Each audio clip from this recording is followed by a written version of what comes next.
Estuvimos hablando de la pastoral de conjunto, Esa fue la formación, muy bien, es la desde última. la eclesiología latinoamericana.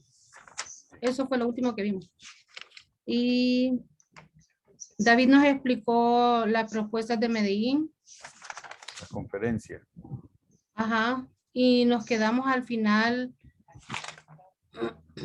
en el número 17, la pastoral de conjunto exige y ahí pone las dos propuestas, donde está la renovación pastoral, la acción pastoral Bien, planificada. cómo no, de las alguna inquietud de los temas de liturgia, de pastoral, unificada, son las que dos que han llevado, ¿verdad? Hoy vamos a ver el tercer eje, informaciones sobre Francisco y Clara, que ustedes manejarán bien, pero trataremos un poco de dar algunos pincelazos ahí que nos ayuden a la comprensión. Hay como 4 o 5 del Consejo Parroquial del Tránsito, que hoy tenemos consejo, entonces están presencial ahí. Ellos me avisaron que no iban a poder estar.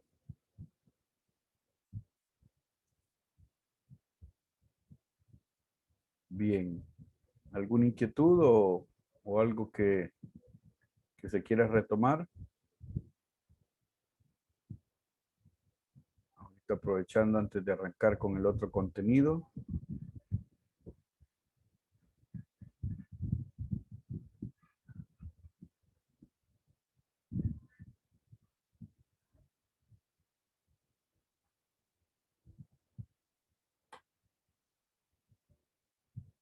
Bueno, decir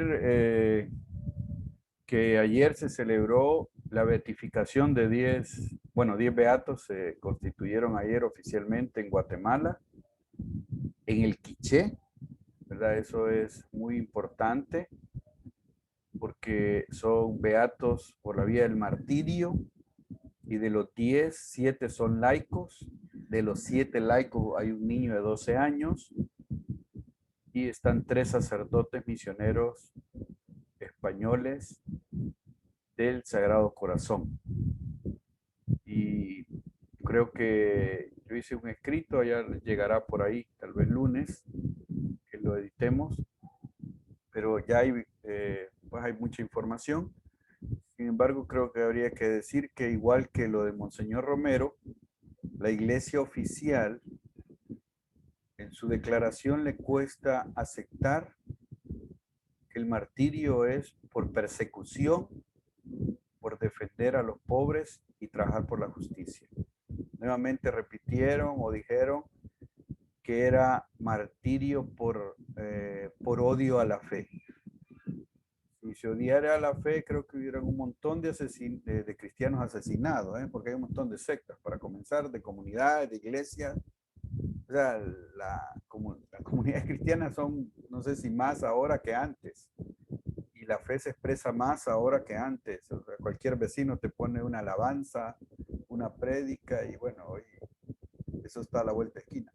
No es odio a la fe, ¿de qué fe? Y lo volvieron a decir, y igual también Vatican News dijo que escribió que era mártir por amor, igual que lo de Monseñor Romero, o sea, un amor gran etéreo.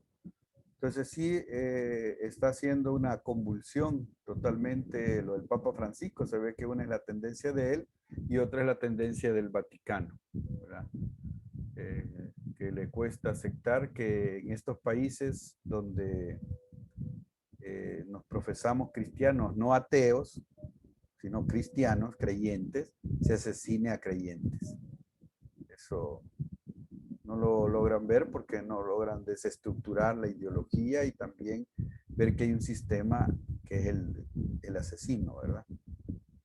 Entonces un poco eso creo que es importante y volvió a salir, entonces me parecía que en toda la emoción, además de ser beatos de pueblos originarios, o sea, de pueblos indígenas, es muy valioso, ¿verdad? Para América Central y más que esta vez son bastante laicos y como decimos un niño, como fue el caso de Rutilio Grande también.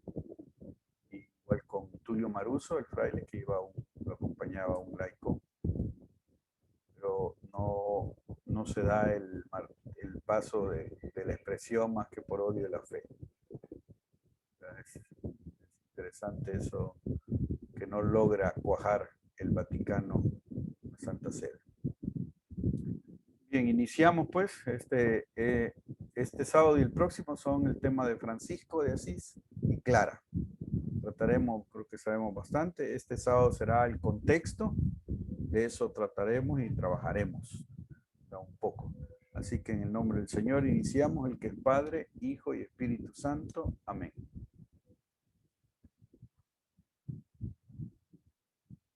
Quiero escuchar una palabra de Francisco de Asís, lo más significativo que alguien quiera decirlo, y después de Clara de Asís. Así que hay chance para dos que intervengan. Uno que quiera decir algo de Francisco de Asís, lo que es lo más significativo para usted, y después de Clara de Asís.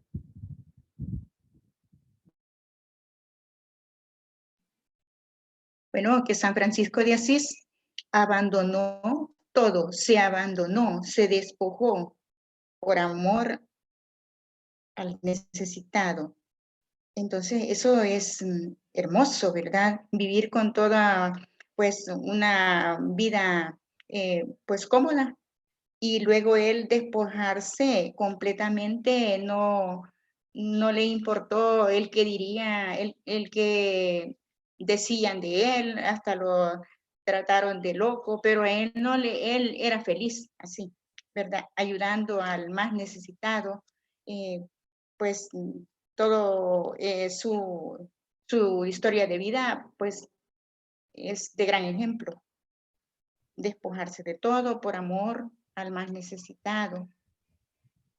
Hasta ahí me quedo para que opinemos varios. Gracias, Ana Julia. El despojo en Francisco. Vamos a escuchar algo de Clara. ¿Qué le significa Clara de Asís?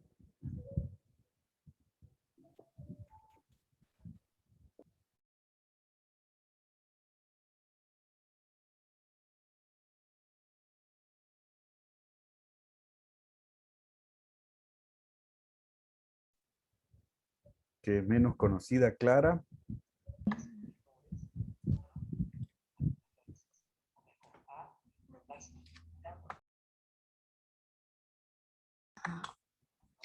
Clara fue una mujer sencilla que aceptó seguir a Jesucristo por la...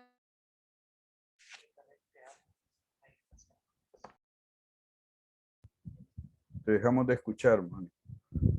Se fue la señal. Bueno, Isabel estaba hablando de la sencillez de Clara. Bien, voy a iniciar. Gracias a los que intervinieron. Nuevamente a quienes están llegando, y Ruth, ¿verdad? Que nos está acompañando en este momento ya. Vamos a hablar de Francisco de Asís y Clara de Asís. Recuerdan que en esta formación hay 3 ejes: socio-teológico, teológico-pastoral y de franciscanismo. Entonces, de este sábado le vamos a dedicar al contexto, a ubicarnos, que es muy importante, igual con lo de que hablaba del quiché, de los beatos, o sea, no son asesinados en cualquier época, sino en una época de regímenes militares, de golpes de Estado, y son asesinados por militares también. Eso, y grupos paramilitares que estaban, los mismos daban testimonio de que ayer que hablaban de que después de que asesinaban en una aldea, el siguiente paso era constituir los grupos paramilitares ahí mismo en la aldea, con gente de la aldea, para intervenir lo que ellos llamaban el comunismo, los subversivos o los terroristas, ¿verdad? Que era una guerrilla estructurada parecida como la que tuvimos en El Salvador. Bueno, por eso es importante ubicar los contextos, cuándo sucede, por qué sucede. Y Francisco y Clara de Asís igual surgen no en cualquier situación.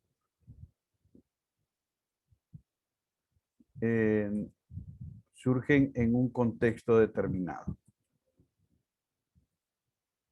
Ya.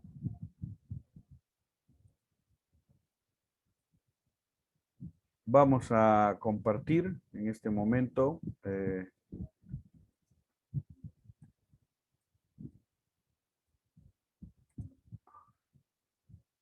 vamos a tratar de hablar de un breve contexto de Francisco y Clara de Asís, ¿verdad?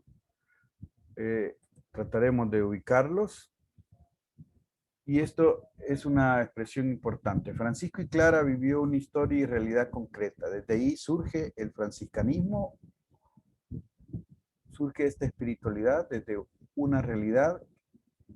Es compleja con, digamos, con nuestra, que el ideal franciscano, o esto nos muestra la realidad de fraternidad, aparece en un momento en que la misma sociedad trata de establecer en su seno unas nuevas relaciones sociales, más libres e igualitarias. Este es parte del contexto en el cual está surgiendo el franciscanismo.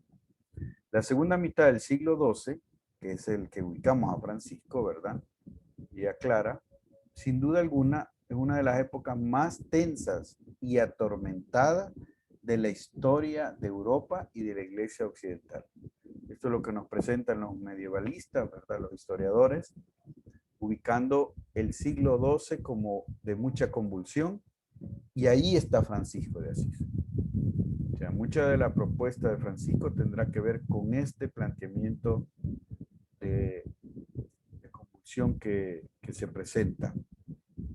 Ya.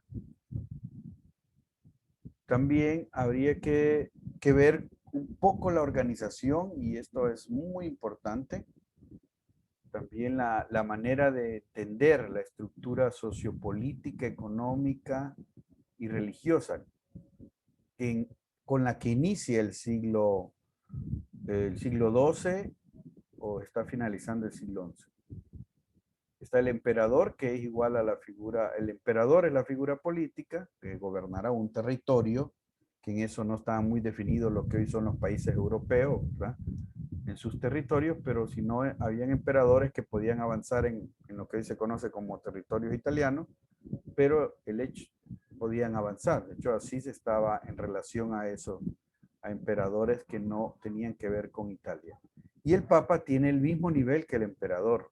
Ese es el de fruto de la reforma gregoriana que va a venir desde el siglo IX. Bueno, están ciertos reyes también ubicados, algunos locales, otros más territoriales, más amplios. Está la alta nobleza y el alto clero, o sea, eso es una parte de una estructura modélica, y hay una pequeña nobleza y el bajo clero. Luego están comerciantes ricos, campesinos. Esto está en movimiento. Aquí se pone muy estático en esta figura, pero hay mucho movimiento alrededor de esto.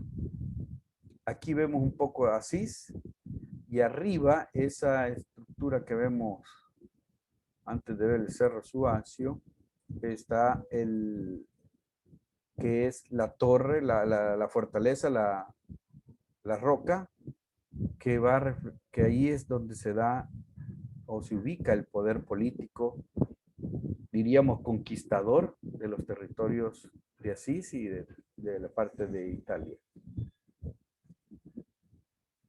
Ya desde hacía 4 siglos imperaba el régimen feudalista o el feudalismo como estructura, el sistema en el que la masa de población hablaba la base de su subsistencia en la subordinación a un señor. O sea, la población dependía, estaba subordinada a un señor, que es el señor feudal, y ese era el modo de subsistir. Las relaciones desde ahí estaban basadas.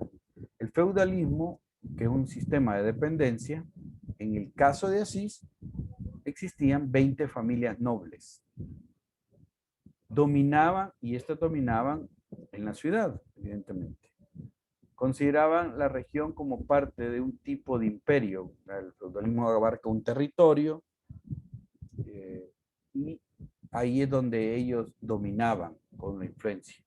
En 1197, que ya Francisco de Asís ha nacido en 1182, Con la muerte de Enrique VI, Italia tiene todo un movimiento social. La población de Asís aprovechó esta situación para restituir la fortaleza feudal, destruir las fortalezas feudales, tanto dentro como fuera de la ciudad. Eso también es trascendente porque empieza toda una rebelión interna en Asís, entre menores y mayores, o entre nobles y ese grupo burgués o el grupo que está surgiendo, que viene de esta estructura económica y política. Por eso, para seguir viendo la estructura feudal, ¿verdad? Es totalmente jerarquizada, estratificada, ¿verdad? Y está marcada por estratos o estatus también. Rey, la alta nobleza, la pequeña nobleza, pero todo ahí era un bloque, y entre ese bloque, en el caso aquí del gobierno que estaba en la roca,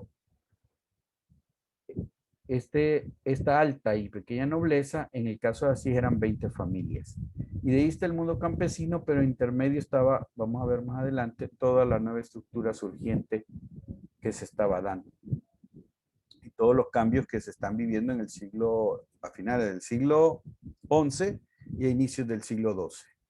Esta es una figura que me gusta, caricaturesca o pintoresca, de cómo era Asís, ¿verdad? La roca está aquí, arriba, la estructura de poder élite, y la división es entre la nobleza, lo gris, y aquí para abajo es la zona popular, o donde están surgiendo las organizaciones gremiales, que vamos a ver más, que es parte de la novedad que vamos a ver.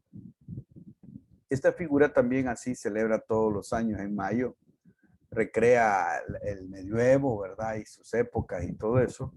Y aquí está una celebración popular. Este es como, aquí están dramatizando un modo de celebrar, de vestir de la zona de los burgueses o del mundo popular o de los barrios populares, diríamos en nuestro lenguaje, y ven las vestimentas y la manera de estar.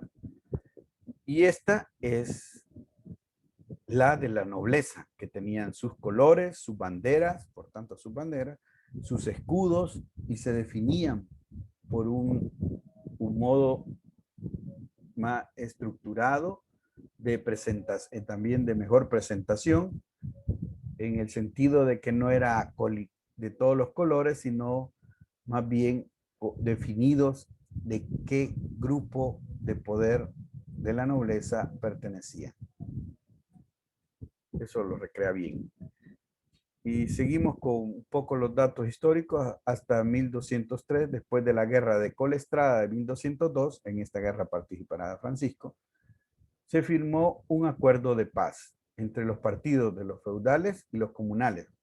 O sea, aquí están los dos sistemas, el feudal, que es el que viene ya de algunos centenares de años, y el comunal, que es el que está surgiendo. Entonces hay un acuerdo de paz para mí que se firmará en 1203, pero previamente, o un año antes, 1202, se ha dado la guerra de Colestrada, que es enfrentamiento de ciudades de Asís, Spoleto, y eso significa un conflicto que se refleja a lo interno, entre mayores y menores. Por eso, en 1210, eso va a ser más tarde, los mayores y menores hicieron una nueva carta de paz. ¿Qué significa esto? Que entre 1203 y 1210 continuó la tensión. Continuó la presiones o tensiones sociales, políticas, pero principalmente económicas, porque es lo que se está moviendo. Y por eso diríamos algunas características sociales, políticas que surgen en este momento, o por qué esta carta de paz. Las condiciones de paz ayudaron a los grupos que dinamizaban la economía comercial, decayendo la nobleza y el sistema feudal. O sea, lo que está surgiendo en la comuna, y por tanto la economía se está dinamizando desde el comercio, desde el cambio monetario, o desde el poder monetario ya también, y eso hace que vaya cayendo la decayendo la estructura del sistema feudal. Hay un acuerdo de hacer crecer la ciudad de Asís en vista al desarrollo económico. En vista al desarrollo económico se puso de acuerdo los mayores con los menores, la nobleza y los grupos de poder de la comuna. Entonces aquí hay un acuerdo. En este evidente entró el padre de Francisco de Asís porque él pertenecía a los comerciantes, a esa propuesta nueva, a este grupo élite que está promoviendo la comuna. Y aquí ya vemos algunas contradicciones. O sea, es un grupo élite o un grupo pequeño de poder económico que lleva el liderazgo de la propuesta de la comuna. Entonces se establece que un individuo se puede liberar y adquirir protección ante su señor feudal. O sea, liberarse del señor feudal era una posibilidad. Si se indemniza económicamente al señor feudal, esto no está al alcance de muchos, pero ya empiezan a haber unos intercambios y propuestas interesantes en este proceso. Y los historiadores dicen que la revolución burguesa dentro de la ciudad realiza la democracia municipal, derechos iguales para todos. Sin embargo, la pregunta es, ¿todos son ciudadanos? Especialmente los varones, porque los campesinos y mujeres pobres y marginados siguen sin libertad, o sea, sin opinión, sin participación, sin entrar en este nivel de comuna. Por eso es que es también una propuesta elitista de un grupo y sector que maneja todo el nivel de la comuna o son los líderes en los artesanos. Bueno, sociedad feudal, seguimos viendo figuras, esto nos ayuda a comprender también, a seguir entendiendo lo que se está moviendo en tiempos de Francisco y los cuestionamientos que se están dando. En esta me parece importante resaltar los colores de los estratos sociales y políticos, porque como ven, tienen color los que están de arriba a la media para arriba, y el pueblo llano no tiene colores llamativos, sino colores suaves, y el café, o el color marrón, el color oscuro, grisoso, no sé, pues es uno de los que más se va a dar, porque es una tela no tratada, pero es como que se pusiera aquí saco o cuestiones que no han sido tratados con pintura, con color, sino que así en general son usados. Por eso el hábito, ¿verdad? En su momento tendrán los diseños a nivel popular o sin color, porque eso ya le pertenece al estatus mayor. Por eso el clero mayor igual que la nobleza, el alto clero. Bueno, aquí hay todo un dinamismo, ¿verdad? Aquí en esta foto, pero vamos a verlo más adelante. Entre que el mundo rural está pasando a ser el mundo urbano. Por decirlo de manera rápida, algo que sí ha pasado muy reciente en nuestra estructura social, que el mundo rural migró, es una migración interna en el país para el mundo urbano, y por eso se han hecho las franjas populares o las franjas alrededor de las capitales. Eso ha pasado en todos los países de Centroamérica. Y aquí en El Salvador tiene características relacionadas con el conflicto armado, con la represión a indefensos en El Salvador. Son figuras, ¿verdad? Esta es otra figura importante, hay una muy actual que a todos la vimos, bueno, era de las caricaturas de los 70 y 80, Rico Pato, ¿verdad? Estados Unidos queriendo hacernos entender que la base es el dinero, pero en tiempos de Francisco, y por eso lo pongo, la especulación, lo de los préstamos con intereses altos, lo que podía ser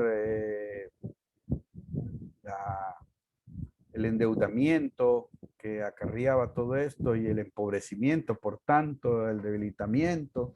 Eso un poco va a quedar reflejado en la novela de Los Miserables, que va a ser muy posterior a esta época, pero dice de la usura lo que llegó a afectar a este tiempo la sociedad. Y eso va a estar también marcado fuertemente. Bueno, y aquí será bien, como ya hemos visto, que es una época de grandes cambios, El punto es que, como se acuerdan que hubo el acuerdo de paz con intención de reforzar la ciudad, con intención de ser posible que la ciudad prospere, porque en vistas a lo económico. Entonces, en ese surgimiento de las ciudades aparecen nuevas clases sociales como los mercaderes, que son los que estamos hablando de la comuna, la que es la que sostiene ese nivel de relaciones. En ella se desarrolla la economía monetaria, y esto de la moneda es importante después para comprender por qué Francisco va a prohibir la moneda. El uso de la moneda a los frailes. Presentan un nuevo tipo de gobierno, la comuna, que sigue siendo una comuna o una estructura elitista, aunque es comuna, aunque participan los artesanos, los que tienen alguna medida del comercio. Aquí en la figura de abajo, que apenas se ve, pues se ve el centro en el mercado, que se ubica por temporada o los días más significativos. Y ahí es donde se dan los intercambios, donde la comuna ofrece su comercio. Claro, personas como el padre Francisco de Asís, Pedro Bernardone, tenía una ubicación ya social donde él va a vender las telas más finas en un local, ¿verdad? Su local, diríamos hoy, como un almacén, no como venta popular de calle. También muestra unas nuevas relaciones sociales de libertad y de igualdad. Esa es una expresión que está, es como cuando vendrá la Revolución Francesa. Los principios están basados en la libertad y la igualdad. Pero otra cosa es que se logre esa libertad e igualdad. Otra cosa es que se estructure. El dinero es fuente de poder y agente de desigualdad social. Igual vuelven a crearse más estratificación porque la comuna entra como un grupo de élite comercial cuando ya estaba el grupo feudal elitista también. Entonces, casi mayores y menores, pues no suena tan así como se escucha, ¿verdad? Decir que la reforma gregoriana, que ya la había citado, que es la que va a hacer este modo jerárquico de entender la iglesia, lo va a fortalecer. Y aquí es importante caer en la cuenta que se está fortaleciendo o se está definiendo este modelo piramidal. Este modelo no es una propuesta evangélica, o sea, no está en los orígenes. En los orígenes hay comunidades. Estos días estos días de Pascua, se está escuchando el libro de los Hechos de los Apóstoles, y ahí vamos a ver el dinamismo que tienen las primeras comunidades, esos primeros creyentes que se organizaron de manera de responder a las mociones del espíritu y a la realidad. Con esos dos miradas es que entran las primeras comunidades y empiezan a organizarse, a estructurarse, y hay tanto liderazgo de hombres como de mujeres, de parejas, de matrimonios, todo eso porque en las cartas de Pablo aparecen muchos nombres y ministerios, y él los define en grupos grandes. Y hay Hechos de los Apóstoles 2, que iniciamos leyéndolo, dice de una comunidad más estable, pero donde también el dinamismo no es el jerárquico, sino el comunitario, el sentido común de la comunidad. En cambio, la propuesta gregoriana, uno de los aspectos que va a resaltar, ya veremos más, es a reforzar una estructura piramidal, por tanto jerárquica, por tanto una autoridad sobre otros que lo marcará en estratificación social, religiosa y económica.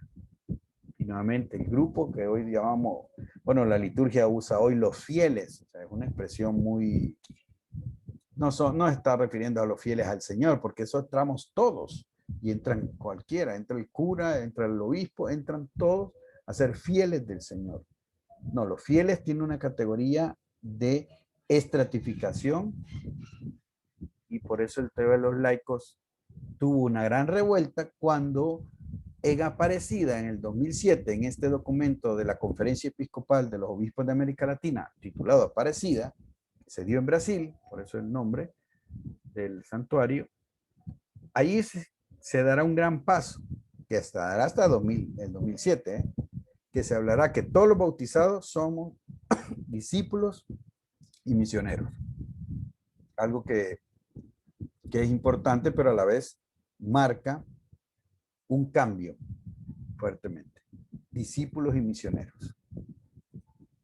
Bueno, esta reforma traerá también a fortalecer, por un lado, los monasterios. O sea, hay una vida monástica que ya venía, pero en el siglo XII se va a reforzar. Los centros benedictinos, los cartujos, son dos movimientos que se van a expresar en la reforma gregoriana. De hecho, el concilio de Letrán, el cuarto concilio de Letrán de 1215, va a decirle a las nuevas congregaciones, y queremos llamarle así, que no pueden tener una nueva regla como estructurar una nueva línea jurídica, sino que apegarse a las reglas existentes, que eran las anteriores que ya estaban de benedictinos y agustinos. Pero todos los monasterios que van a surgir tendrán que, o la organización tendrá que matizar en este sentido. Bien, aquí hay más monasterios, unos actuales, muy actuales, que siguen siendo típicamente de esta manera. ¿Ya? Bien, nuevamente pongo esta expresión pintoresca. Aquí hay una estructura definitivamente que vuelve a resaltar desde la reforma gregoriana esa propuesta piramidal. Esa propuesta que va a definir bien lugares y estratificación. Y por eso habrá alto clero, bajo clero también, y religiosos, religiosas de una parte, y los religiosos y religiosas mendicantes, que serán los primeros pasos que harán los frailes, pero también las religiosas que ya no pertenecen a la estructura mayor de un monasterio, estas también están más abajo todavía, igual que los frailes. Es un modo de ubicarse, ya veremos Clara de misma que va, su manera de vivir será en esta línea de lo más llano, del bajo. Esta estructura va igual a la política o a la eclesial, donde los laicos están abajo, el pueblo está abajo. Aquí en este caso es un planteamiento donde se ubica a los religiosos, a estas escuelas mendicantes, un tanto abajo. Y en eso, esto va a ser un punto de tensión para después de la muerte de Francisco, bueno, ya en vida él, pero después, en donde los frailes, la iglesia los buscará para que tengan servicios en defensa de la fe, supuestamente, y por tanto, que apoyen la Inquisición, que es una estructura represiva, torturadora, pero también que presten servicios de predicación, de confesión, relacionados al ministerio sacerdotal en diferentes espacios de la iglesia. Entonces, todo esto está en movimiento y en tensión, no solo por orden del concilio, sino porque la orden misma va por ahí. Bueno, las cruzadas, diciendo una palabra, fueron expediciones militares que se proponían tomar Jerusalén y recuperar para la cristiandad los lugares sagrados que habían caído en manos de los turcos. Musulmanes, ya hemos llamado después en toda esa zona. Se las llamó así por la cruz que llevaban los guerreros bordada en los pechos. Se realizaron en total 8 cruzadas entre 1095 y 1291. Este periodo, más de 100 años. Entonces también se hace replantearse, ¿verdad? También le sirvieron a los caballeros medievales para hacer grandes negocios y transformarse en poderosos mercaderes y banqueros. Mucho del dinero se manejaba en estas cruzadas, terminaba quedándole a la organización de las cruzadas. En algunos casos que asesinaban a los mercaderes o a los banqueros que movían.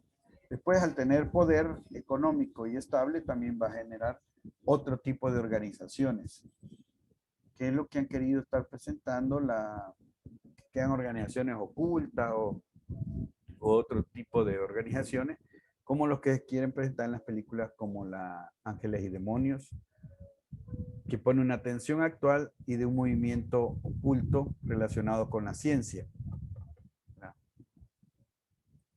Bueno, hablando de estos cambios, ¿verdad?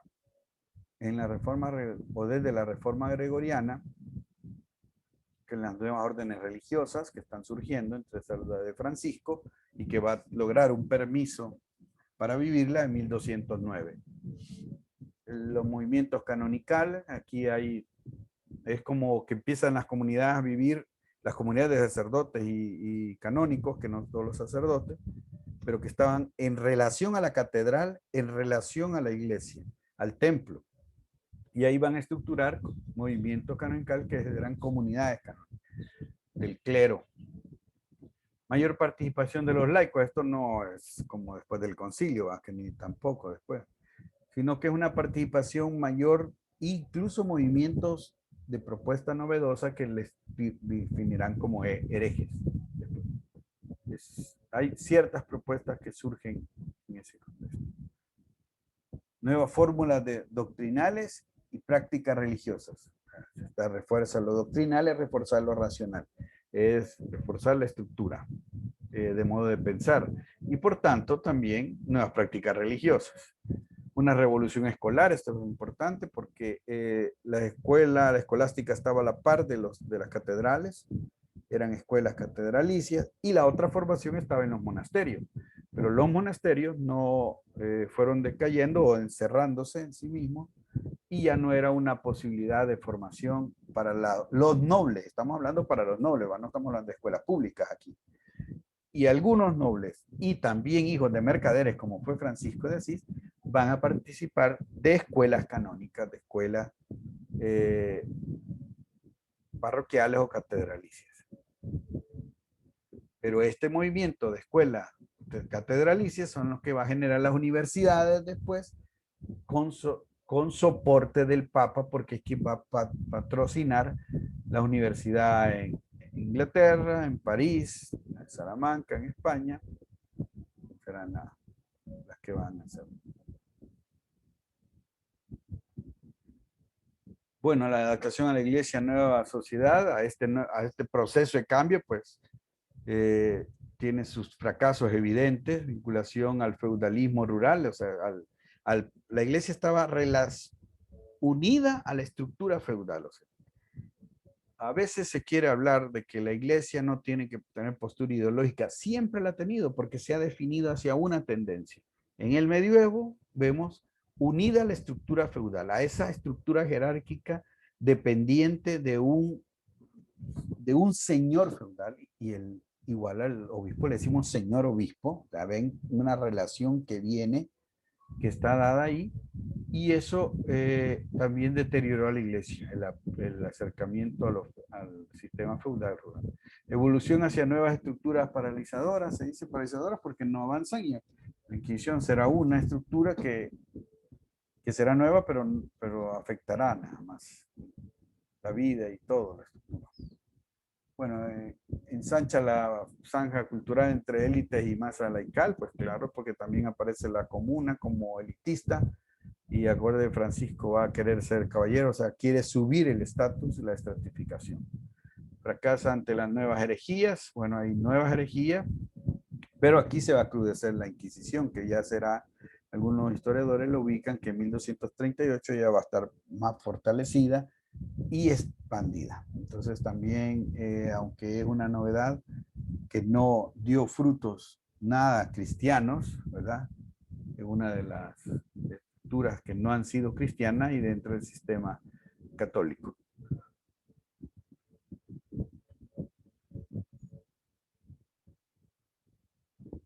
Muy bien, tratando de presentar un contexto. Pues la inquietud será que trabajemos en grupo un poco qué novedad he encontrado en este contexto, que ese es uno de los que vamos a comentar, qué novedad he encontrado de lo que he expuesto, que yo no sabía, pues dicho de otra manera, o qué me parece significativo, me llama más la atención de ese contexto de Francisco de Asís, de Francisco y Clara de Asís, por qué me hace pensar hoy. Esa es la otra pregunta. Muy bien, para que con esas calentemos y compartamos en los grupos que vamos a hacer en este momento, para sentir y pensar un poco este caminar que llevamos, ¿verdad? Muy bien, vamos a hacer 2 grupos. No, 3 vamos a hacer mejor.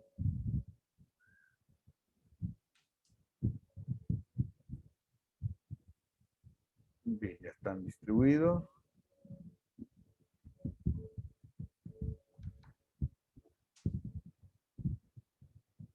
Se van, ahí dan a aceptar, por favor.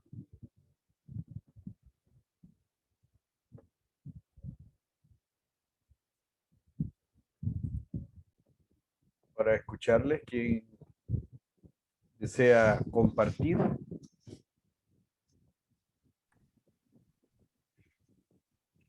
Bueno, en nuestro grupo estuvimos hablando sobre la época de Francisco, ¿verdad? Y cómo fue que él sintió el llamado.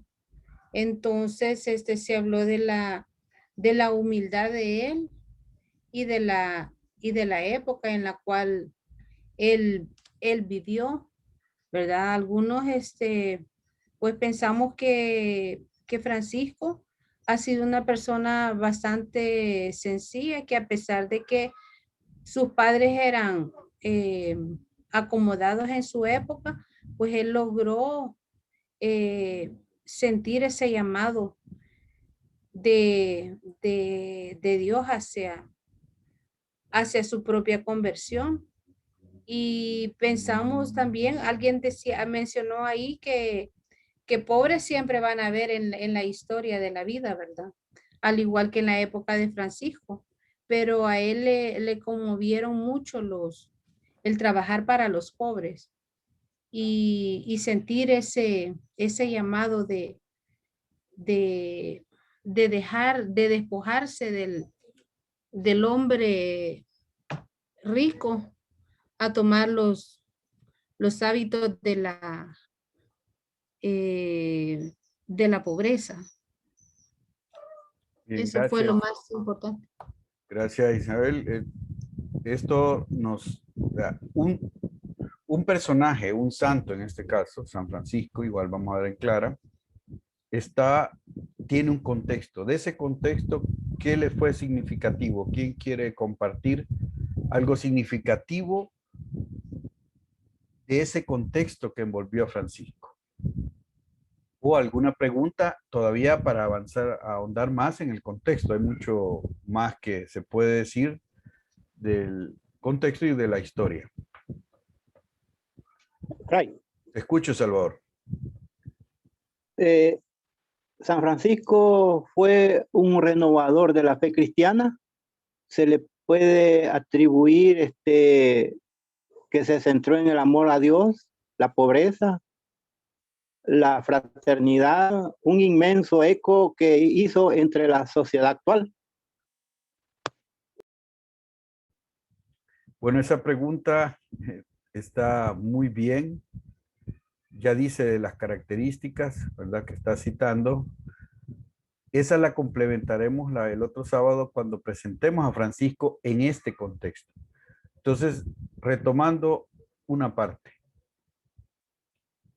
El contexto de Francisco era de transformación, lo hemos visto, de cambios en lo eclesial, económico, en lo político y en lo social. Evidente también en lo cultural, pero se están dando todos esos cambios, todo ese movimiento, surgiendo movimientos laicales, decayéndose el feudalismo, que va a ser lo importante. Pensemos que se cambiara de un sistema capitalista que inició después de la Segunda Guerra Mundial o que se fortaleció después de la Segunda Guerra Mundial, y en los 90, que es lo que Estados Unidos combatió, o desde los 80 con lo que le llamó la Guerra Fría, al bloque comunista, se hubiera estructurado algo, el comunismo, que es algo que no supimos nunca qué era, ¿ya? Porque hemos vivido siempre en el capitalismo, en una estructura así. Es un cambio fuerte de organización, de estructurarse, de comprender la vida y de relaciones. En ese contexto transformador, es posible que totalmente influenció a Francisco en su manera de ver las posibilidades de transformación. Había movimientos laicales no como hoy, ¿verdad? De grupos laicales, no. Movimientos que querían renovar la iglesia, por un lado, porque incluso la misma reforma gregoriana lo que buscaba era renovar y ordenar la iglesia. La reforma gregoriana es la que definirá el celibato obligatorio para el clero alrededor de 1025. O sea que 1000 años no estuvo definido como un decreto claramente puesto el celibato obligatorio para el sacerdocio. Entonces eso es parte de la reforma, el estructurar seminarios, el hacer procesos de formación, y la época medieval o este siglo XII también estará en esas revueltas. Francisco está en un ambiente de reforma, de transformación, de un nuevo paradigma, o sea, de un nuevo camino y modelo de estructurar la vida y de comprenderla. ¿Quién más quiere decir algo significativo o una pregunta del contexto?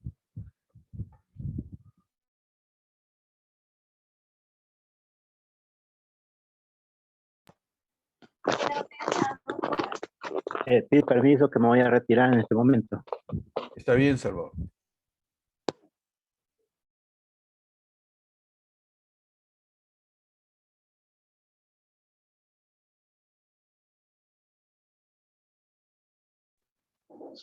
Escucho, Buenas Leopoldo. tardes. Buenas tardes, Leopoldo. Buenas tardes. Mi pregunta sería, si hubo beneficios con respecto a las cruzadas. ¿Qué fue lo bueno o lo malo de las cruzadas? Que, digamos, algo de bueno dejado, o si dejó más malo o bueno. Esa es mi pregunta. Gracias. Preguntota, Leopoldo, para hacer todo el curso de cruzadas, pero está muy bien. Acuérdese que el año pasado celebramos 800 años, en los movimientos franciscanos está celebrando muchos 800 años, ¿verdad? De cosas que hizo Francisco. Y una fue el encuentro con el sultán. El encuentro con el sultán Francisco, se recordarán esa recreación que la vamos a ver, va a ser pacífica. Las 8 cruzadas eran tomar los territorios considerados de Jesús, tomarlos y manejarlos desde la cristiandad, desde el poder papal. Veamos el triángulo, donde el poder del papa tenía que llegar hasta esos territorios. Y al llegar a esos territorios iba a tener control, pero también para que fueran a peregrinar, a peregrinaje, los cristianos, sin que les tuvieran conflictos con los ya musulmanes. Entonces, en esa tensión, evidente el camino fue el guerrerista, el que decide la iglesia. Y lo tuvo que reforzar teológicamente. O sea que las cruzadas tenían predicadores, curas religiosos de las cruzadas, que será una congregación después, los cruzados, para motivar, inspirar, ir adelante en eso. Porque ¿cómo la vas a sostener ideológicamente? O sea, ¿quién quiere ir a morir por Cristo? Por recuperar. Hay una película que se llama Las Cruzadas. Esa búsquenla en internet y si alguien la encuentra el enlace, pues nos lo manda al grupo, ¿verdad? Sería un buen servicio para comprender. Ahí está muy bien lograda esa película por todos los intereses que hay creados alrededor. Entonces, más que bueno y malo, fue complejo, fue decisión de los papas, eso hay que tenerlo claro. Los papas con los que enfrentó Francisco, con los que conoció, eran muy a favor de las cruzadas. Francisco, cuando va por Damieta, va a darse una cruzada, después él quiere convencer que no se dé, ni a un lado ni a otro le hicieron caso, pudiéramos decir, pero la propuesta de la iglesia no alcanzará. Entonces, incluso los grupos cruzados o el movimiento se va a enriquecer, por eso hablaba de eso, porque va buscando proteger a los peregrinos, porque se peregrinaba hacia Tierra Santa, hacia Santiago Compostela, para ganar indulgencias, y para eso había que llevar dinero, bueno, y a Roma también, donde estaba Pedro. Eran los lugares de peregrinaje para indulgencia. Después recordemos que Francisco va a pedir la indulgencia gratuita ahí en la porciúncula, en esa capilla insignificante. Las propuestas que nosotros sencillas y humildes de Francisco tienen una dimensión social, política, económica grande, porque la propuesta de la iglesia era imperial, porque esa era la mentalidad. Imperial es abarcar, conquistar y poseer el botín. Entonces las cruzadas en nombre de Dios, porque estuvieron argumentadas teológicamente, no trajeron, terminaron 8 y en mortandad, más del lado cristiano, porque se iba a tierras musulmanes y ellos manejaban las tierras, sus territorios los conocían mejor.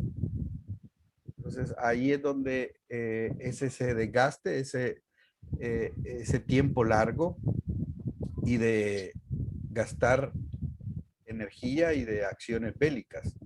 No salió nada, no dejó nada. Actualmente hay territorios que manejan los musulmanes, pero hay un templo cristiano y ahí se comparte. Ellos definen los horarios para abrirlo, porque son sus tierras. No era, Jesús nace en territorio de ellos. Es interesante eso, y por eso la pregunta que hubo también, que algunos hacen, ¿por qué no fue Jerusalén la sede del cristianismo, sino que Roma? Claro, porque recordemos que los 3 siglos es Roma que asume el gobierno, la estructura del imperio romano asume el cristianismo como religión oficial, y por eso se vuelve sede Roma, no Jerusalén.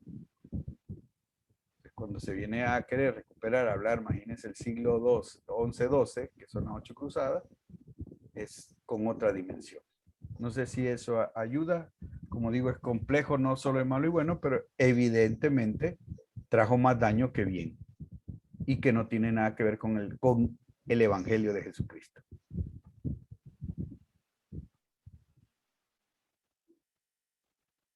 Sí, gracias, Fray. ¿Alguna otra inquietud del contexto?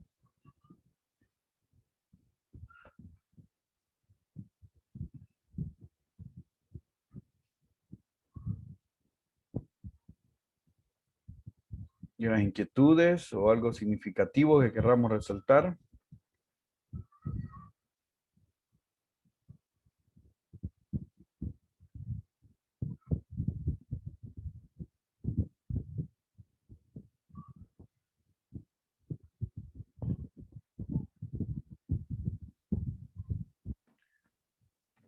Hola, buenas tardes. Bien, te escuchamos. Compartíamos con el grupo que una de las cosas que nos ha llamado la atención era que los colores primarios usados por la realeza, ¿verdad? Por los de arriba y el pueblo, los que estaban abajo, pues eran colores más los secundarios. Eso era así como a nivel visual que encontramos eso. Luego veíamos de que el contexto, ¿verdad?, en el que se da la propuesta de Francisco, están los grandes cambios sociales, como tú lo mencionabas, sociales, económicos, también políticos. Lo que se buscaba era como una renovación, una recuperación de los lugares santos. Por eso es lo de las cruzadas, ¿verdad? Sí, si no me equivoco, la recuperación de los lugares sagrados, de los lugares santos. Entonces creo que algunas de estas experiencias, porque Francisco sí le tocó que ir a una de estas guerras, creo que la experiencia decisiva en el camino de conversión de Francisco está entre estas el encuentro que tuvo con el leproso, con el crucifijo de San Damián, ¿verdad? Y el encuentro con el evangelio, que son como esas experiencias que a él lo empujan, que lo hacen tomar la decisión de iniciar esa vida ya en el servicio al Señor. Gracias, Dori. Y esas esos aspectos que señalaba Doris, relevantes, el encuentro con el leproso, San Damián, vamos a ver otros encuentros, como bueno, el del sultán, que ya lo estamos citando, tienen el contexto, dice mucho de eso. O sea, no son fuera de la realidad. No son acciones religiosas fuera de la realidad. De hecho, mismo, la experiencia de Dios se da en esta historia, en mi historia y en el contexto social, político y económico. Ya solo lo de los colores que citaban, quienes tenían colores, cuánto costaba pagar los colores, que el mercader, el papá de Francisco, era especialista y tenía que traerlos de Francia. Y después si él ya tenía donde se daba colores a las telas, todo eso daba un estatus, un lugar. Y por eso que iniciaron, decían a Julia al inicio, la renuncia, el despojo, no es espiritualoide, no es de una cosa piadosísima, no es, tiene que ver un despojo estructural también. Diríamos una metanoia, un cambio de mentalidad de Francisco, que es lo que vamos a ver el otro sábado, e igual en Clara, porque es el mismo contexto. Ellos se llevan diferencia 12 años, pero el contexto están los mismos para ambos, en diferentes ubicaciones. Ya vieron quién es noble, quién es de la zona de la burguesía, comercial, de donde se están generando más las transformaciones y los cambios. ¿Alguna inquietud más? Estamos ya por finalizar.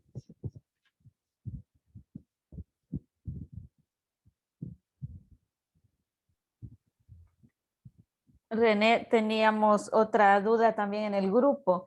Juana de Arco se da en este contexto. Sí, más tardío. Podemos buscar más cuando ella fue. No recuerdo, en 1700, ¿verdad? Ahí, después de que yo cité que 1238, ponen los historiadores, se estructura o se expande y recrudece, por tanto, la Inquisición. Y esto es a lo que la persecución Juana de Arco es la Inquisición. Ya es muy diferente a lo de las cruzadas, por ejemplo. Son dos acciones bélicas, dos acciones basadas en el caso de la Inquisición, basadas en la tortura, en la humillación, en la denigración para quien sobrevive queda denigrado y basada en la violencia sistemática al final hacia la mujer. No es que la mujer, la mayoría más asesinados fueron hombres, pero el número grande de mujeres posiblemente, que ustedes después escucharon una frase de la cacería de brujas, ¿verdad? Que fue relacionar a mujeres médicas que trabajaban con las ciencias naturales, que eran parteras, que asistían con la brujería. Todo eso está muy... Es un trabajo interesante para comprender esto que se va a desarrollar la Inquisición, que va a llegar aquí a América. Suramérica tiene, Perú tuvo muy fuerte, Ecuador tuvo muy fuerte la Inquisición, Perú también, y la establecieron y la estructuraron, porque era la manera como en nombre de Dios se volvía a la verdad. Y por eso Clara estuvo al hilo, pero como no estaba tan estructurada y tenían cariño del Papa, pues creo que sobreviven muchos monasterios porque era una propuesta novedosa, que lo vamos a ver en ese contexto. O sea que sí es una inquietud que les puede quedar para el próximo sábado es: ¿Francisco va a optar por la propuesta oficial de la iglesia cristiana de ese momento? ¿O tendrá una propuesta novedosa en la misma iglesia? Que es la pregunta un poco que hacía Salvador y es la que nos vamos a tratar de acercar con la vida. La vida de los santos tienen todos. No puede alguien ser ubicado como santo, creo, digamos, para culto católico, sin que tenga una incidencia de transformación, de renovación, de revitalizar la acción del Espíritu en la iglesia. Creo que ahí es el punto. No es algo pasivo, no es seguir a un hombre o una mujer, o por sus milagros, o por sus visiones, no. Tiene que tener una incidencia transformadora, social y eclesial. Creo que eso es importante encontrarlo, evidentemente inspirada en el Evangelio de Jesucristo. Así eso vamos a ver el próximo sábado. Gracias a todos y a todas por encontrarnos. Que el Señor nos siga acompañando y nos guarde, el que es Padre, Hijo y Espíritu Santo. Amén. Amén. Amén. Así bien. Pase bien, Fray. 3:30, ahí Así les llega bien. el enlace, aunque es el mismo, ¿verdad? Pero siempre como recordatorio. Bueno, gracias. Muy bien, gracias. Así bien.